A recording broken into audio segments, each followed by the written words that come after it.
The ones I haven't been touring.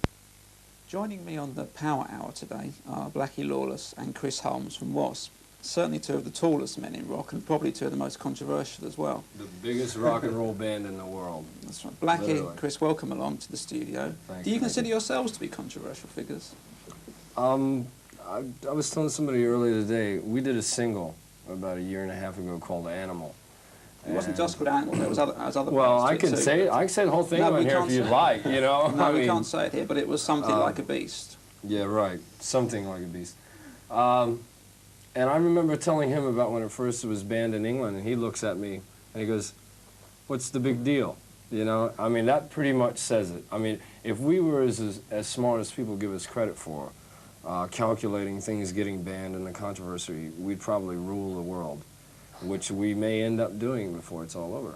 But you can't plan all that stuff. I mean, the whole thing was designed to be controversial from the beginning, but you can't build in a lot of the extra things that go along with it. I mean, there was no way that we could have planned that the Catholic Church would have followed us all around England last year, buy tickets to the shows and come in and pray while we're playing.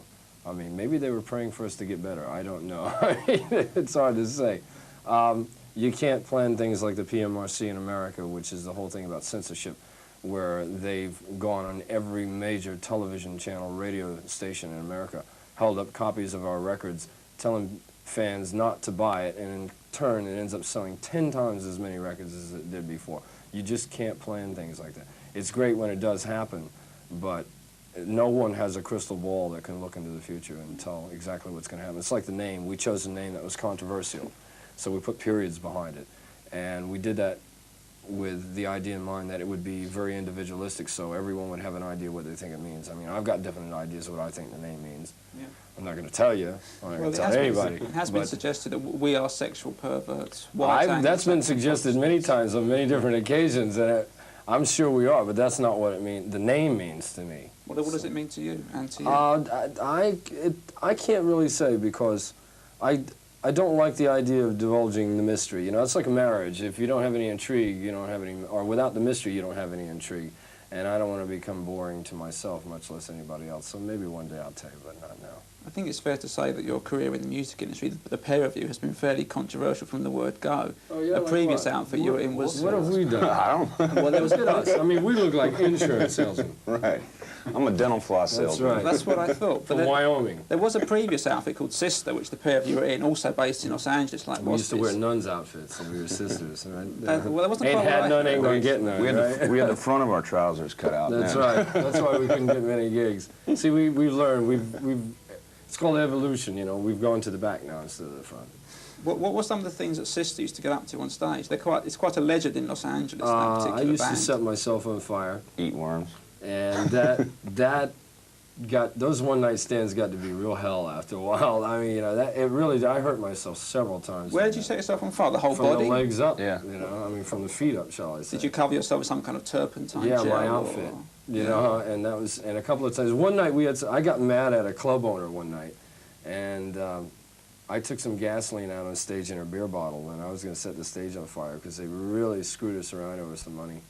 And I put it up underneath the drum riser, and the vibration from the bass equipment turned the bottle over during the course of the evening, and it had spread onto the floor, and I didn't know it. When I went to set myself on fire, I was standing right in the middle of the gasoline. So that was a real hot show. Crispy critters. Oh yeah, we used to use this flare gun in the show. I forgot about that. Where I used to take this dummy and I'd shoot the dummy. It was him actually. So that was all right. Right. Well, it bounced off one night and went in the audience, and we damn near burnt down the Whiskey A Go-Go one night. Oh really? Yes, come real close to being history, before it was eventually anyway. But yeah, we used to do all kinds of things. We were doing things to entertain ourselves. But the difference between that band and this band is that we didn't have the material that we have now as far as songs. I mean, that's ultimately the biggest difference. I mean, a lot of people have the misconception that Image sells the records. Image sells tickets to concerts. Music sells records. The two do not cross over at all. And anybody that believes that doesn't know anything about the music business. Right. And speaking of music, you're in Europe at the moment on a promotional tour to back up the release of your second album, The Last Command. Last Command. Now, from what I've heard of that record, it's different to the first one in that it's far more sophisticated. The first one had plenty of energy, but this one has got a lot more depth to it, I think. I think this one has energy as well as the first one. It's just the things that we've added on to this one that might appear to take away from the energy. I mean, I played like 14 different instruments on this album.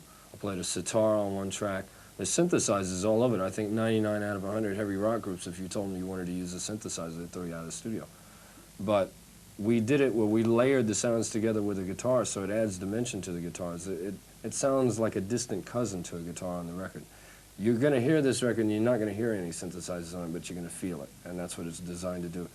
We wanted to use a lot of imagination on this record, where it was like old radio, so when you listen to it, you close your eyes and your imagination starts to wander and you hear all kinds of little things all over it. I like that approach. And so therefore, I think those things are distracting away from the energy level overall. I mean, we have one song called Ball Crusher on there. I don't think that that song has any lack of energy that we had done on the first album as far as in comparison. You know, it ranks right up there with the best of them. So I think what you have here is a situation where people, like when they come to see the show, he's got a friend of his that he asked him one night, then he'd seen us in L.A. when we first started, he goes, "What'd you think of the music?" He says, "Oh, it's great." He says, "What'd you think of the show?" No, that's not what it was. Excuse me. He goes, "What'd you think of the show?" Tell the story. We were driving, leaving the show. We were going to go to, well, we always used to have after parties. That's before we started working for a living. And so we're going to the party, and I says, you know, I'm into the music, too. And I go, well, how's the show? And he goes, it was great. I go, well, how did the music sound? And he goes, what music? You know? You didn't hear what we had played. So what you have here is a similar situation to that, where people are watching more than they're listening, and now we've given them an overabundance of something to listen to, and now we're distracting them in another way. 5 years from now, you'll listen to this album and you'll hear things that you never heard before. But that's good, because I'd rather have it dimensional than black and white and nothing in the middle, where like you listen to it for a while, it sounds great, and then, you know, 6 weeks from now, you don't ever want to hear it again. I'd rather have it like that, where it takes a while for it to grow in you. Okay, you've already mentioned the track Ball Crusher, which is one of the more basic cuts, I guess. Let's talk about some others. The first single is Blind in Texas. Does that tell a true story? It's quite an interesting song. I don't know. If you listen to the words of the song, I mean, how can we tell if it's true or not? Because we were out of it when it happened. How do you remember it? How do you remember what really happened? I mean, the expression blind in America means getting drunk or loaded to the point where you can't really stand properly. Yeah. That's putting it mildly. So I doubt very seriously, because it is something that happened when we were on tour in Texas. We spent 3 days down there where we had a good time, and we kept on having a good time, and for several days after that we were feeling the residual effects. So I doubt it very seriously if we could give you an accurate, detailed account of everything that happens. The only thing I remember when I wrote the lyrics is what happened just about the time the evening started on all 3 evenings. So what went on later on. I do remember the one part where there's a line in the song that goes, "I fell on the floor." What I said is, I remember doing that because I was sitting on a stool and I went to turn. It was one of those swiveling stools, and the thing went around like 1.5 times and threw me off, and I ended up on the floor. I was looking around and, whoa, what happened? You know, I think it must be the only song written that mentions the town of Waco in Texas. Well, that's a whole nother story that I really can't go into right now. We were on tour with Iron Maiden, and it was something that happened with me and the tour manager from Iron Maiden and some of the local females down there. So I just threw that in there for memorabilia. Only we know what it means. You know? Let's move on swiftly to another track. Okay. The last track on side 1, which is called Widowmaker. Now that's quite a sophisticated track. Well, that's the one you play sitar on, isn't it? That's the one I play the sitar on. What that is, one of the problems that I see in heavy rock right now, I don't know if it's a real problem or not, but I think a subject that's being done to death is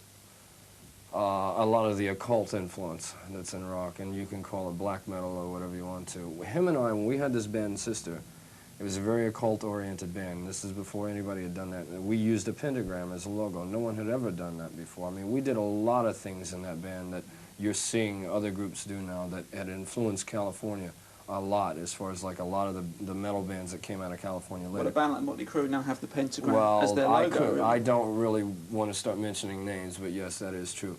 So what we did is we did a lot of things that we got bored with eventually, and we decided, see, I was studying the occult at the time, and I ended up determining that it's not really what I wanted it to be or what I was looking for, so I moved on to other things. And we started this band But one of the things I wanted to do with this song was to show people that you don't have to sit up and sing about devil worship to create a true piece of macabre artwork, which is what this is. I mean, this song is like a horror story, and it has nothing to do with the devil or anything like that. I like to think of it in a pure form, something like would be equivalent to maybe an Edgar Allan Poe or something like that. And it has nothing to do with demons or any of that other stuff. It's macabre in the purest sense. So is this song going to now form part of the new stage show? Absolutely. And when can we expect to see W.A.S.P on tour next? Probably spring of '86. Maybe a little bit sooner, but I'll tell you spring because that's the worst possible situation. But you'll be touring in America previous to that? We start in America on December 1st, and we go to Japan, and then we come back to Europe after that. And what we've done is, like last year, we started in Europe first, then Japan, then America. So every other year, we will alternate wherever we start. Yeah. So when you tour America, will you be headlining or will you be going out supporting? Well, we wanted to go out and support. I mean, we spoke a few weeks ago, and I thought we were going to support at that point. The problem is we can't find anybody that'll play with us. And, or shall I say, we can't find anybody that'll let us play with them. So we've got kind of a real dilemma there. It's a nice dilemma, but it's a dilemma nonetheless. So we have to go out and headline this tour.